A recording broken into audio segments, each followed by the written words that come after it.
हाँ जी, वाहिगुरू जी का खालसा वाहिगुरू जी की फतेह। मैं गल ये कहनी चाहना कि अज एक मैं समझदा भी एक मदभागा दिन मैं समझदा भी साडा ओ पंजाब दा योधा साडा भरा साडा वकील भरा मैं कहांगा साडा खूनी रिश्ता तो नहीं पर साडा प्रोफैशन का रिश्ता मैं कहांगा भी साडा भरा जिन्ने तुसीं कह लो भी सच की आवाज़ तलवाड़ा साहब जिन्ने चुकी जिहदे च बाई नालों बहुत वड्डा क्रेडिट जिन्हां भरावां ने नाल खड़ के उन्हां दा साथ दिता। सो इत्थे असीं कहना चाहुंदा कि पहलां साडे भरावां ने जदों ये कानून पास होए ਤਾਂ ਸਭ ਤੋਂ ਪਹਿਲਾਂ 2 ਮਹੀਨੇ ਜਿਹੜਾ ਪਹਿਲਾਂ ਇੱਥੇ ਸ਼ੰਭੂ ਬਾਰਡਰ ਇਹਨਾਂ ਨੇ ਰੱਖਿਆ ਔਰ ਉਸ ਤੋਂ ਬਾਅਦ ਜਦੋਂ ਦਿੱਲੀ ਗਏ ਨੇ ਤਾਂ ਸਭ ਤੋਂ ਪਹਿਲਾਂ ਜੇ ਦੇਖਿਆ ਜਾਵੇ ਤਾਂ ਸਭ ਤੋਂ ਲੀਡ ਕਰਨ ਵਾਲੇ ਦੇ ਵਿੱਚ ਜਿਹੜੇ ਸਾਡੇ ਭਰਾ ਸੀ ਉਹ ਇਹ ਸੀ। ਮੈਂ ਇਹ ਨਹੀਂ ਗੱਲ ਕਹਿਣੀ ਚਾਹੁੰਦਾ ਕਿ ਸਾਡੇ ਜਿਹੜੇ ਕਿਸਾਨ ਯੂਨੀਅਨ ਵਾਲੇ ਵੀ ਸਾਡੇ ਜਿਹੜੇ ਵੱਡੇ ਲੀਡਰ ਨੇ ਉਹਨਾਂ ਦੀ ਵੀ ਸਪੋਰਟ ਨਾਲ ਸੀ ਪਰ ਅਸੀਂ ਵੀ ਉਹਨਾਂ ਦਾ ਪੂਰਾ ਮੋਢੇ ਨਾਲ ਮੋਢਾ ਲਾ ਕੇ ਅਸੀਂ ਉਹਨਾਂ ਦਾ ਸਾਥ ਦਿੱਤਾ। ਸੋ ਮੱਧਭਾਗਾ ਦੇਣ ਇਸ ਕਰਕੇ ਮੈਂ ਕਹਾਂਗਾ ਕਿ ਇੱਕ ਉਹ ਭਰਾ ਜਿਹੜੇ ਅਸੀਂ ਫੰਡਾਮੈਂਟਲ ਰਾਈਟਸ ਪੜ੍ਹੇ ਨੇ ਜਿਹੜੇ ਅਸੀਂ ਕਨਸਟੀਟਿਊਸ਼ਨ ਆਫ ਇੰਡੀਆ ਪੜ੍ਹਿਆ ਜਿਹਦੇ ਚ ਆਰਟੀਕਲ 19 ਤੋਂ article 21 right to freedom right to liberty at least ਹਰੇਕ ਬੰਦੇ ਨੂੰ ਰਾਈਟ ਹੈ ਆਪਣੀ ਗੱਲ ਕਹਿਣ ਦਾ। ਸੋ ਮੈਂ ਉਹਨਾਂ ਦੇ ਲੈਕਚਰ ਸੁਣੇ ਨੇ ਬੜੀਆਂ ਇੰਟੈਲੈਕਚੁਅਲ ਪਰਸਨੈਲਿਟੀ ਬੜਾ ਡਿਗਨੀਫਾਈਡ ਲਾਇਰ ਬਹੁਤ ਮੈਂ ਉਹਨਾਂ ਨੂੰ ਮੈਂ ਕਹਿੰਦਾ ਤਲਵਾੜਾ ਸਾਹਿਬ ਵੀ ਜਿੰਨੀ ਮੇਰੇ ਕੋਲ ਸ਼ਬਦ ਨਹੀਂ ਹੈਗੇ ਉਹਨਾਂ ਦੀ ਮੇਰੇ ਕੋਲ ਪ੍ਰੇਸ ਕਰਨ ਦੇ। ਸੋ ਅੱਜ ਬੜਾ ਮੇਰੇ ਦਿਲ ਨੂੰ ਸਾਡੇ ਦੋਵਾਂ ਭਰਾਵਾਂ ਨੂੰ ਠੇਸ ਲੱਗੀ ਕਿ ਸਾਡਾ ਭਰਾ ਜਿਹੜਾ ਤੁਸੀਂ ਕਹ ਲਓ ਕਿ ਅੱਜ ਪੁਲਿਸ ਨੇ ਇੱਕ FIR ਦੇ ਵਿੱਚ ਤੁਹਾਨੂੰ ਵਕੀਲ ਸਾਹਿਬ ਉਸ FIR ਦੀ ਸਾਰੀ ਜਾਣਕਾਰੀ ਦਿੰਦੇ ਨੇ। 2 ਮਿੰਟ ਦਾ ਤੁਸੀਂ ਸਮਾਂ ਜਿਹੜਾ ਹੁਣ ਵਕੀਲ ਸਾਹਿਬ ਇਸ ਗੱਲ ਦੇ ਉੱਪਰ ਲੈਣਗੇ ਕਿ ਉਹ FIR ਜਿਹੜੀ ਅਨਨੋਨ ਬੰਦਿਆਂ ਦੇ ਖਿਲਾਫ ਰਜਿਸਟਰਡ ਕੀਤੀ ਔਰ ਉਸ FIR ਦੇ ਵਿੱਚ ਸਾਡੇ ਭਰਾ ਦੀ ਅੱਜ ਅਰੈਸਟ ਪਾਈਏ। ਔਰ ਮੈਂ ਗੱਲ ਕਹਿਣੀ ਚਾਹੁੰਦਾ ਕਿ ਅੱਜ ਤੱਕ ਬਾਕੀ ਵਕੀਲ ਸਾਹਿਬ ਦੱਸਣਗੇ ਕੋਈ ਕ੍ਰਿਮੀਨਲ ਸ਼ੀਟਰ ਨਹੀਂ ਕੋਈ ਉਹਨਾਂ ਦੀ ਕਿਸੇ ਕੋਈ ਕ੍ਰਿਮੀਨਲ ਐਕਟੀਵਿਟੀ ਨਹੀਂ ਕੋਈ DDR ਨਹੀਂ ਉਹਨਾਂ ਦੇ ਖਿਲਾਫ। ਐਟਲੀਸਟ ਜਿਹੜੇ ਲੁੱਕ ਆਊਟ ਨੋਟਿਸਿਸ ਨੇ ਇਹ ਕਾਹਦੇ ਲਈ ਬਣੇ ਨੇ ਐਡਾ ਕੋਈ ਵੱਡਾ ਕੋਈ ਅਫੈਂਸ ਨਹੀਂ ਸੀ ਕੀਤਾ ਕੋਈ ਡਿਸਓਨਰ ਕੋਈ ਇਸ ਲੈਵਲ ਦਾ ਨਹੀਂ ਸੀ। ਸੋ ਤੁਹਾਨੂੰ ਉਹਦੇ ਤੇ 2 ਮਿੰਟ ਦਾ ਜਿਹੜਾ ਬਰੀਫ ਹੈ FIR ਦੇ ਉੱਪਰ ਉਹ ਵਕੀਲ ਸਾਹਿਬ ਕਰਨਗੇ। ਉਸ ਤੋਂ ਬਾਅਦ 2 ਸ਼ਬਦ ਮੈਂ ਤੇ ਤਲਵਾੜਾ ਸਾਹਿਬ ਕਮਲ ਬਾਜਵਾ ਬਾਈ ਜੀ ਵੀ ਕਮਲਦੀਪ ਬਾਜਵਾ ਬਾਈ ਜੀ ਵੀ ਖੜੇ ਨੇ ਅਸੀਂ 2-2 ਮਿੰਟ ਦਾ ਅਸੀਂ ਜ਼ਰੂਰ ਅਸੀਂ ਸ਼ੇਅਰ ਕਰਾਂਗੇ। ਹੁਣ 2 ਮਿੰਟ ਦਾ ਤੁਹਾਨੂੰ ਬਾਈ ਜੀ ਦੱਸ। ਮੈਂ ਵਾਹਿਗੁਰੂ ਜੀ ਕਾ ਖਾਲਸਾ ਵਾਹਿਗੁਰੂ ਜੀ ਕੀ ਫਤਿਹ। ਤੇ ਪਹਿਲੀ ਗੱਲ ਤਾਂ ਇਹ ਹੈ ਵੀ ਅਸੀਂ ਕੇਸ ਜਿਹੜਾ ਹੈ ਉਹ ਜਿਹਨੂੰ ਕਹਿੰਦੇ ਨਹੀਂ ਵੀ ਪੂਰੇ ਜ਼ੋਰ ਨਾਲ ਕਿਉਂਕਿ ਅਸੀਂ ਉਸ ਮੈਨੂੰ ਮਾਣ ਹੈ ਵੀ ਇਹ ਉਹ ਕਲਾਇੰਟ ਨਹੀਂ ਹੈਗਾ ਵੀ ਜਿਹਦੇ ਕਿਸੇ ਕ੍ਰਿਮੀਨਲ ਨਾਲ ਲਿੰਕ ਨਹੀਂ। ਇਹ ਕੋਈ ਚੋਰ ਨਹੀਂ ਵੀ ਜਿਹਨੇ ਜਾ ਕੇ ਉੱਥੇ ਚੋਰੀ ਕਰਕੇ ਲਾਤੀ। ਤੁਸੀਂ ਸਪਸ਼ਟ ਤੌਰ ਤੇ ਸਾਡੇ 'ਚ ਕੌਨਫੀਡੈਂਸ ਕਦੋਂ ਆਉਂਦਾ ਹੈ ਸਾਡੇ 'ਚ ਕੌਨਫੀਡੈਂਸ ਉਦੋਂ ਆਉਂਦਾ ਹੈ ਜਦੋਂ ਸਾਡਾ ਕਲਾਇੰਟ ਜਿਹੜਾ ਹੈ ਉਹ ਤੁਸੀਂ ਇਹ ਕਹ ਲਓ ਕਿ ਸੱਚਾ ਹੁੰਦਾ ਹੈ। ਮੈਂ ਇੱਥੇ ਗੱਲ ਦੱਸਣੀ ਚਾਹੁੰਦਾ ਕਿ ਦੇਖੋ ਲੜਾਈ ਤਾਂ ਸੀਗੀ ਫਾਰਮਰਸ ਐਜੀਟੇਸ਼ਨ ਸਾਡਾ ਕਿਹੜੀ ਗੱਲ ਦਾ ਸੀ ਬਲੈਕ ਲੋਜ਼ ਦਾ ਸੀ। ਗੱਲ ਕਿੱਥੋਂ ਦੀ ਜਾਂਦੀ ਕਿੱਧਰ ਨੂੰ ਚਲੇ। ਸੋ ਮੇਰੇ ਕਹਿਣ ਤੋਂ ਭਾਵ ਇਹ ਹੈ ਕਿ ਦੇਖੋ ਘਰ ਦਾ ਆਪਣਾ ਜਿਹੜਾ ਸਾਡਾ ਬੱਚਾ ਤੁਸੀਂ ਕਹਿ ਲਓ ਵੱਡਾ ਭਰਾ ਇਹਨਾਂ ਦਾ ਤਾਂ ਬੱਚਾ ਹੈ ਚਲੋ ਸਾਡਾ ਭਰਾ ਕਹਿ ਲਓ। ਮੈਂ ਇੱਕ ਗੱਲ ਦੱਸਣੀ ਚਾਹੁੰਦਾ ਕਿ ਜਿਹੜਾ 39 ਨੰਬਰ ਪਰਚਾ ਸਾਡੇ ਕੋਲ ਪਹੁੰਚਿਆ ਹੈ ਥਾਣਾ ਬਾਦਲੀ ਦਾ ਉਹਦੇ ਵਿੱਚ ਕੰਪਲੇਨੈਂਟ ਜਿਹੜਾ ਸ਼ਿਕਾਇਤ ਕਰਤਾ ਹੈ ਉਹ ਕੋਈ ਹੋਰ ਨਹੀਂ ਕੋਈ ਦਿੱਲੀ ਦਾ ਵਾਸੀ ਨਹੀਂ ਹੈਗਾ। ਮੈਂ ਤੁਹਾਨੂੰ ਦੱਸਣਾ ਚਾਹੁੰਦਾ ਕਿਉਂਕਿ ਤੁਹਾਨੂੰ ਦੱਸਣਾ ਬਹੁਤ ਜ਼ਰੂਰੀ ਹੈ। ਉਹ ਕੌਣ ਹੈ ਉਹ ਇੱਕ ਇੰਸਪੈਕਟਰ ਹੈ ਦਿੱਲੀ ਪੁਲਿਸ ਦਾ ਔਰ ਉਹ ਪਰਚਾ ਹੁੰਦਾ ਧਾਰਾ 307 332 353 ਕੀ ਹੈ ਕਿ ਜੇਕਰ ਮੈਂ ਪੁਲਿਸ ਦੀ ਵਰਦੀ ਨੂੰ ਹੱਥ ਪਾਇਆ ਪੁਲਿਸ ਦੇ ਕੰਮ 'ਚ ਡਿੱਕਾ ਲਾਇਆ ਪੁਲਿਸ ਨਾਲ ਅਸੀਂ ਹੱਥੋਂ ਪਾਈ ਹੁੰਨੇ ਆ। ਉਸ ਤੋਂ ਬਾਅਦ ਇਹਨਾਂ ਨੇ ਲਾਈ ਹੈ ਧਾਰਾ 395 397 ਡਕੈਤੀ ਮੈਂ ਪਰਚਾ ਪੜਿਆ ਜੀ ਤਲਵਾੜਾ ਸਾਹਿਬ। ਪਰਚੇ ਦੇ ਵਿੱਚ ਕੀ ਆਇਆ ਡਕੈਤੀ ਕਾਦੀ ਹੈ ਜੀ 2 ਪਿਸਟਲਸ ਤੇ ਇੱਕ ਲੈ ਗਏ ਨੇ ਉਹ ਜਿਹੜੀ 에ਅਰ ਗਨ ਸੀਗੀ।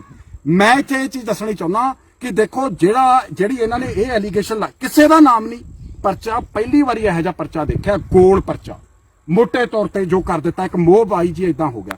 ਸੋ ਮੇਰੇ ਕਹਿਣ ਤੋਂ ਭਾਵ ਇਹ ਹੈ ਕਿ ਅਸੀਂ ਦੇਖਣ ਵਾਲੀ ਗੱਲ ਹੈ ਕਿ ਅੱਜ ਜੀਰਕਪੁਰ ਤੋਂ ਅੱਜ ਉਹਨਾਂ ਦੀ ਅਰੈਸਟ ਹੋਈ ਹੈ। ਸਵੇਰੇ ਸਾਨੂੰ ਪਤਾ ਲੱਗਾ ਚਲੋ ਅਸੀਂ ਕੋਰਟਸ ਦੇ ਵਿੱਚ ਸੀ ਲੰਚ ਟਾਈਮ ਤੋਂ ਬਾਅਦ ਕਿਉਂਕਿ ਵੀਡੀਓ ਕਾਨਫਰੰਸਿਸ ਚੱਲਦੀਆਂ ਨੇ ਤਲਵਾੜਾ ਸਾਹਿਬ ਤੋਂ ਬਾਅਦ ਛਤਵਾਲ ਸਾਹਿਬ ਨੇ ਬਾਬਾ ਜੀ ਆਪਣੇ ਹੈਗੇ ਨੇ ਬਖਸ਼ੀਸ਼ ਸਿੰਘ ਜੀ ਨੇ ਦਿੱਲੀ ਤੋਂ ਉਹਨਾਂ ਦਾ ਸਾਰਿਆਂ ਦਾ ਕਿਉਂਕਿ ਉਹਨਾਂ ਦਾ ਇਕੱਠਾ ਗਰੁੱਪ ਹੈ ਬਾਜਵਾ ਸਾਹਿਬ ਖੜੇ ਨੇ। ਹੁਣ ਮੈਂ ਇੱਥੇ ਦੱਸਣਾ ਇਹ ਚਾਹੁੰਦਾ ਕਿ ਇੱਕ ਪਰਚਾ ਤੁਸੀਂ ਗਿਣੀ ਮਿੱਥੀ ਸਾਜ਼ਿਸ਼ ਤਹਿਤ ਦਿੰਦੇ ਹੋ ਝੰਡੇ ਦਾ ਡਿਸਓਨਰ ਨਹੀਂ ਹੁੰਦਾ। ਤੁਸੀਂ ਮੈਨੂੰ ਇੱਕ ਗੱਲ ਦੱਸੋ ਜਿਹੜਾ ਨੈਸ਼ਨਲ ਇੰਡੀਅਨ ਫਲੈਗ ਹੈ ਇਹ ਏਦਾਂ ਕਿਉਂ ਲੱਗਦਾ ਹੈ ਵੀ ਅਸੀਂ ਸਾਨੂੰ ਤੁਰ ਪਿਆ ਹੈ। ਇਹ ਨੈਸ਼ਨਲ ਫਲੈਗ ਸਾਡਾ ਸਾਰਿਆਂ ਦਾ ਸਾਂਝਾ ਹੈ। ਦੇਖੋ ਮੈਂ ਦੀਪ ਸਿੱਧੂ ਬਾਰੇ ਦੱਸਣਾ ਚਾਹੁੰਦਾ ਉਹਨਾਂ ਨੇ ਸੰਬੋਸਿਸ ਕਾਲਜ ਤੋਂ ਪੁਣੇ ਤੋਂ ਉਹਨਾਂ ਨੇ ਡਿਗਰੀ ਹਾਸਲ ਕੀਤੀ ਹੈ। ਅਸੀਂ ਜਿੱਦਾਂ ਗੁਰੂ ਨਾਨਕ ਦੇਵ ਯੂਨੀਵਰਸਿਟੀ ਦੇ ਪੜ੍ਹੇ ਆ 5 ਸਾਲ ਕਾਨੂੰਨ ਪੜ੍ਹਿਆ ਸਾਡੇ ਤੋਂ ਵੱਧ ਕਾਨੂੰਨ ਦਾ ਕਿਸੇ ਨੂੰ ਨਹੀਂ ਪਤਾ। ਉਹਨਾਂ 'ਚ ਦੀਪ ਸਿੱਧੂ ਵੀ ਇੱਕ ਹੈ। ਮੈਂ ਇਹ ਦੱਸਣਾ ਚਾਹੁੰਦਾ ਕਿ ਦੇਖੋ ਅੱਜ ਜਿਹੜੀ ਅਰੈਸਟ ਕੀਤੀ ਹੈ ਕਿ ਇਹਦੇ 'ਚ ਨੌਨ ਅਵੇਲੇਬਲ ਵਾਰੰਟ ਸੀ ਕਿ ਇਹਦੇ 'ਚ ਟ੍ਰਾਂਜ਼ਿਟ ਵਾਰੰਟ ਲੈ ਕੇ ਆਏ ਨੇ ਕਿ ਜਦੋਂ ਉਹਨਾਂ ਨੇ ਅਰੈਸਟ ਕੀਤੀ ਹੈ ਮੋਹਾਲੀ ਪੁਲਿਸ ਨੂੰ ਇਤਲਾਹ ਦਿੱਤੀ ਹੈ ਜਿਰਕਪੁਰ ਤੋਂ ਅਰੈਸਟ ਕੀਤੀ ਹੈ। ਆ ਹੁਣੇ ਮੇਰੇ ਕੋਲ 15 ਮਿੰਟ ਪਹਿਲਾਂ, ਕਿਉਂਕਿ ਹੁਣ ਅੱਜ ਤਾਂ ਅਸੀਂ ਸਾਰਾ ਪਲਾਨ ਆਊਟ ਕਰ ਰਹੇ ਸੀਗੇ ਵੀ ਕਿੱਦਾਂ ਕਰਨਾ, ਕਿਵੇਂ ਜਾਣਾ, ਕਿਉਂਕਿ ਹੁਕਮ ਕੀਤਾ ਗਿਆ ਬਾਈਰਾਂ ਵੱਲੋਂ ਆ ਕੇ ਵੀ ਵਕੀਲ ਸਾਹਿਬ ਜਿੱਦਾਂ ਹੀ ਹੋ ਕੱਪੜੇ ਆਪਣੇ ਗੱਡੀ 'ਚ ਸੁੱਟ ਲਓ ਤੇ ਚੱਲੀਏ ਦਿੱਲੀ ਨੂੰ। ਸੋ ਮੇਰੇ ਕਹਿਣ ਤੋਂ ਭਾਵ ਹੈ ਹੁਣੇ ਖਬਰ ਪਤਾ ਲੱਗੀ ਹੈ ਕਿ ਉਹਨਾਂ ਨੂੰ ਕਿਸੇ ਕੋਰਟ ਦੇ ਵਿੱਚ, ਉੱਥੇ ਰੋਹਿਣੀ ਕੋਰਟ ਦੇ ਵਿੱਚ ਪੇਸ਼ ਕਰ ਦਿੱਤਾ ਗਿਆ। ਜਾ ਕੇ ਮੈਂ ਤੁਹਾਨੂੰ ਦੱਸ ਦੇਣਾ ਕੀ ਕੀ ਚੀਜ਼ਾਂ ਨੇ ਸਾਡੀਆਂ। ਅਸੀਂ ਸਭ ਤੋਂ ਪਹਿਲਾਂ ਇਹ ਦੇਖਣਾ ਹੈ ਕਿ ਪਰਚੇ ਕਿਹੜੇ 'ਚ ਅਰੈਸਟ ਹੋਈ ਹੈ, ਕਿ ਉਹ ਪੁਲਿਸ ਰਿਮਾਂਡ ਚਾਹੁੰਦੇ ਨੇ ਜਾਂ ਕੋਈ NIA ਕੋਈ ਧੱਕਾ ਤਾਂ ਨਹੀਂ ਕਰਨਾ ਚਾਹੁੰਦੀ, ਕਿ ਸੈਂਟਰਲ ਏਜੰਸੀਆਂ ਵਿੱਚ ਕਿੰਨੀਆਂ ਕੁ ਵਿੱਚ ਦਖਲ ਦੇ ਰਹੀਆਂ ਨੇ। ਸੋ ਪਰਚਾ 1 2 3 ਜਾਂ ਕਿਤੇ ਯਾਪਾ ਥੱਲੇ ਤਾਂ ਨਹੀਂ, ਕਿਉਂਕਿ ਯਾਪਾ ਦਾ ਇੱਕ ਕਾਨੂੰਨ ਬਣਿਆ, ਉਹ ਕਾਨੂੰਨ ਇਹਨਾਂ ਨੇ ਜਿੱਦਾਂ ਟੱਡ ਹੈ ਉਦਾਂ ਹੀ ਯਾਪਾ ਹੈ। ਉਹ ਸਾਰੀਆਂ ਚੀਜ਼ਾਂ ਦੇਖਣ ਵਾਲੀਆਂ ਹੋਣਗੀਆਂ ਕਿ ਪਰਚਾ ਕਿਹਦੇ 'ਚ ਹੈ, ਕਿਉਂਕਿ 26/1 ਨੂੰ ਜਿਹੜਾ ਪਰਚਾ ਰਜਿਸਟਰਡ ਕੀਤਾ ਗਿਆ ਹੈ ਉਹ ਤਾਂ 39 ਨੰਬਰ ਬਾਦਲੀ ਵਾਲਾ ਹੈ, ਜਿਹੜਾ 100% ਉਹਦੇ 'ਚ ਅਰੈਸਟ ਹੋਇਆ ਹੈ। ਹੁਣ ਅਗਲੀਆਂ ਜਿਹੜੀਆਂ ਚੀਜ਼ਾਂ ਨੇ ਉਹ ਇਹ ਹੋਊਗਾ ਵੀ ਅਸੀਂ ਕੋਈ ਰਿਮਾਂਡ ਜਿਹੜਾ ਹੈ ਉਹ ਉਹਨਾਂ ਦਾ ਲੈਣ ਨਹੀਂ ਦੇਣਾ, ਨਜਾਇਜ਼ ਹੈ। ਔਰ ਵੱਡੀ ਗੱਲ ਇਹ ਹੈ, ਸਾਡੇ ਕ੍ਰਿਮੀਨਲ ਕੋਰਟਾਂ 'ਚ ਕੀ ਦੇਖਿਆ ਜਾਂਦਾ ਹੈ ਕਿ ਬੰਦੇ ਦੀ ਹਿਸਟਰੀ ਕੀ ਹੈ। ਬੰਦੇ ਦੀ ਹਿਸਟਰੀ ਕੀ ਹੈ ਜੀ? ਬੰਦੇ ਦਾ ਕਰੈਕਟਰ ਸਾਫ਼ ਹੈ, ਕੋਈ ਪਰਚਾ ਨਹੀਂ, ਕੋਈ ਸਿੰਗਲ FIR ਨਹੀਂ, ਕਿਤੇ ਕੋਈ ਲਿੰਕ ਦਿਖਾ ਦੇਣ, ਕਿਤੇ ਜੋੜ ਕੇ ਦਿਖਾ ਦੇਣ। ਹਾਂ, ਜੇ ਆਪਾਂ ਧੱਕੇ ਨਾਲ ਇੱਕ ਪਲਾਨ ਕਰਨਾ ਹੈ, ਉਹ ਇਹਨਾਂ ਦੇ ਹੱਥ ਤੁਹਾਨੂੰ ਪਤਾ ਪਹਿਲਾਂ ਹੀ ਸਟਰੋਂਗ ਨੇ, ਕਦੀ NIA ਤੇ ਕੱਟਤਾ, ਕਦੀ ਬਲੈਕ ਲਾਜ਼ ਬਣਾਤੇ, ਕਦੀ ਪਰਚਾ ਦੇਤਾ। ਮੈਂ ਤਲਵਾੜਾ ਸਾਹਿਬ ਇੱਕ ਚੀਜ਼ ਮੈਂ ਭਰਾਵਾਂ ਨਾਲ ਡਿਸਕਸ ਕਰਦਾ ਸੀਗਾ, ਉਹ ਕਹਿੰਦੇ ਜੀ ਕਿ ਪਰਚਾ ਇਦਾਂ ਕਿਦਾਂ ਕਰਤਾ। ਮੈਂ ਕਿਹਾ ਜਿੱਦਾਂ ਕਾਲੇ ਕਾਨੂੰਨ ਥੋਪਤੇ ਉਦਾਂ ਹੀ ਟੇਬਲ ਤੇ ਬੈਠਿਆਂ ਨੇ ਪਰਚਾ ਦੇਤਾ। ਸੋ ਬੀਇੰਗ ਏ ਐਡਵੋਕੇਟ ਅਸੀਂ ਕਈ ਚੀਜ਼ਾਂ ਨੇ ਸਾਡਾ ਡਿਫੈਂਸ 'ਚ ਰੱਖਾਂਗੇ। ਮੈਂ ਸਾਰਾ ਨਹੀਂ ਐਕਸਪ੍ਰੈਸ ਕਰਨਾ, ਤੁਹਾਨੂੰ ਸਟੈਪ ਬਾय ਸਟੈਪ ਅਸੀਂ ਦੱਸਦੇ ਜਾਵਾਂਗੇ। ਵਰਦੀਆਂ ਗੱਡੀ 'ਚ ਰੱਖ ਲੀਆਂ ਨੇ, ਪੱਗਾਂ ਬਸ ਲੱਗਿਆ ਚਾਲੇ ਪਾਣ ਆਪਾਂ ਦਿੱਲੀ ਨੂੰ। ਬਾਈ ਇੱਕ ਮਿੰਟ ਮੈਂ ਕਹਿਣਾ ਚਾਹੁੰਦਾ, ਦੇਖੋ ਮਸਲਾ ਜਿਹੜਾ ਬਾਈ ਦੀਪ ਸਿੱਧੂ ਹੋਰਾਂ ਦੇ ਉੱਪਰ ਜਿਹੜੇ ਇੱਕ ਤੁਸੀਂ ਕਹ ਲਓ ਨੈਸ਼ਨਲ ਮੀਡੀਆ, ਇੱਕ ਮੈਂ ਇਹਦੀ ਮਿਸ ਪ੍ਰੋਜੈਕਸ਼ਨ ਤਲਵਾੜਾ ਸਾਹਿਬ ਮੈਂ ਕਹਿਣੀ ਚਾਹੁੰਦਾ, ਐਂਟੀ ਫੇਕ ਨਿਊਜ਼ ਆਰਗੇਨਾਈਜੇਸ਼ਨ ਬਣੀ ਹੈ, ਜਿਨੇ ਕਿਹਾ ਕਿ ਨਿਸ਼ਾਨ ਸਾਹਿਬ ਅਸੀਂ ਕਾਨੂੰਨ ਪੜਿਆ, ਕਨਸਟੀਟਿਊਸ਼ਨ ਆਫ ਇੰਡੀਆ 'ਚ ਆਰਟੀਕਲ 25 ਪੜੋ, ਉਹ ਸਾਨੂੰ ਆਜ਼ਾਦੀ ਦਿੰਦਾ ਸਾਡੇ ਧਰਮ ਦੀ। ਸੋ ਮੈਂ ਗੱਲ ਕਹਿਣੀ ਚਾਹੁੰਦਾ ਕਿ ਕੀਤਾ ਕੀ, ਸਾਡੇ ਤੇ ਜੁਰਮ ਕਿਹੜੀ ਗੱਲ ਦਾ ਬਾਈਰਾਂ ਤੇ? ਸਿਰਫ ਇਸ ਗੱਲ ਦਾ ਹੀ ਜੁਰਮ ਹੈ ਕਿ ਨਿਸ਼ਾਨ ਸਾਹਿਬ ਦਾ ਜਿਹੜਾ ਸਾਡਾ ਝੰਡਾ ਹੈ, ਉਹ ਇਹ ਝੰਡਾ ਤਾਂ ਸਾਨੂੰ ਸਾਡੇ ਧੰਨ ਗੁਰੂ ਹਰਗੋਬਿੰਦ ਸਾਹਿਬ 6ਵੇਂ ਗੁਰੂ ਦੀ ਜਦੋਂ ਮੁਗਲਾਂ ਨਾਲ ਲੜਾਈ ਲੜੀ ਸੀ ਨਾ, ਤਾਂ ਉਦੋਂ ਪਹਿਲੀ ਲੜਾਈ 'ਚ ਸਾਨੂੰ ਦਾਤ ਜਿਹੜੀ ਸੀ ਇਹ ਹਰਗੋਬਿੰਦ ਸਾਹਿਬ ਨੇ ਸਾਨੂੰ ਬਖਸ਼ੀ ਸੀ।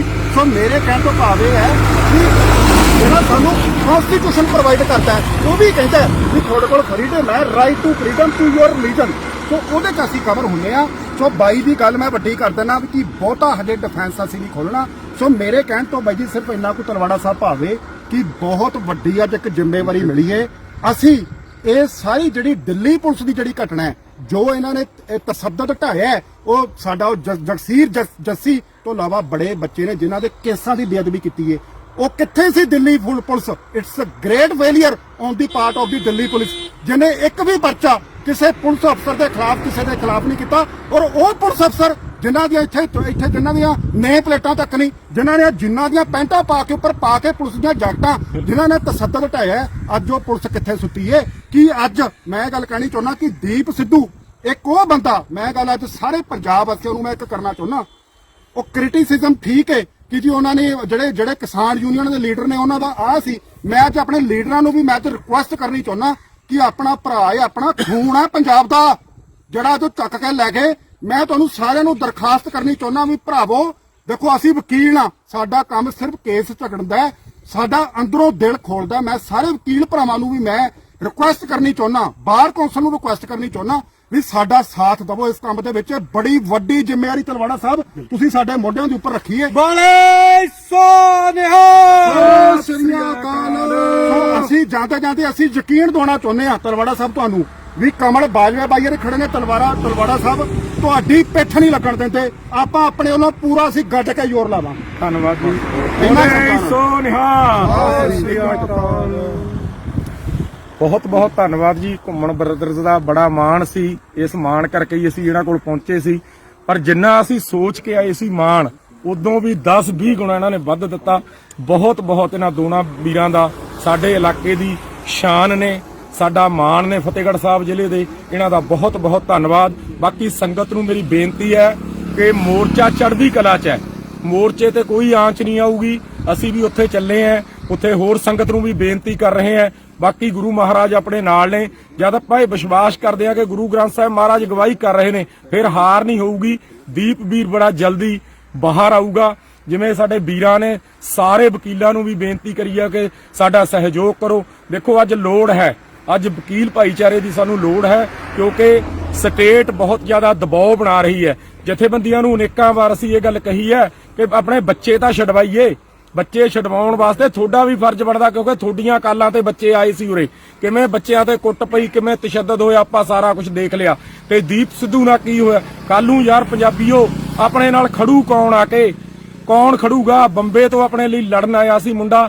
ਸੋ ਇਹਨਾਂ ਵੀਰਾਂ ਦਾ, ਘੁੰਮਣ ਬ੍ਰਦਰਸ ਦਾ ਬਹੁਤ ਬਹੁਤ ਧੰਨਵਾਦ ਸਾਰੀ ਸੰਗਤ ਵੱਲੋਂ, ਮੇਰੇ ਵੱਲੋਂ, ਸਾਡੇ ਸਾਰੀ ਟੀਮ ਵੱਲੋਂ, ਕਿ ਇਹਨਾਂ ਨੇ ਕਿਹਾ ਕਿ ਅਸੀਂ ਡਟ ਕੇ ਇਹ ਕੇਸ ਲੜਾਂਗੇ ਔਰ ਉਸ ਵੀਰ ਨੂੰ ਸਾਡੇ ਨੂੰ ਬਾਹਰ ਕਢਾ ਕੇ ਲਿਆਵਾਂਗੇ। ਬਾਜਵਾ ਸਾਹਿਬ ਦਾ ਬਹੁਤ ਬਹੁਤ ਧੰਨਵਾਦ, ਕੁਲਵਿੰਦਰ ਸਿੰਘ ਉਹਨਾਂ ਦਾ ਬਹੁਤ ਬਹੁਤ ਧੰਨਵਾਦ। ਸਾਰੀ ਸੰਗਤ ਨੂੰ ਦੁਬਾਰਾ ਫੇਰ ਬੇਨਤੀ ਕਰਦੇ ਆਂ ਕਿ ਪੂਰਾ ਸਹਿਯੋਗ ਕਰਿਓ, ਚੜ੍ਹਦੀ ਕਲਾ ਵਿੱਚ ਰਹੋ, ਫਤਿਹ ਮਨਜ਼ੂਰ ਕਰਿਓ। ਵਾਹਿਗੁਰੂ ਜੀ ਕਾ ਖਾਲਸਾ, ਵਾਹਿਗੁਰੂ ਜੀ ਕੀ ਫਤਿਹ।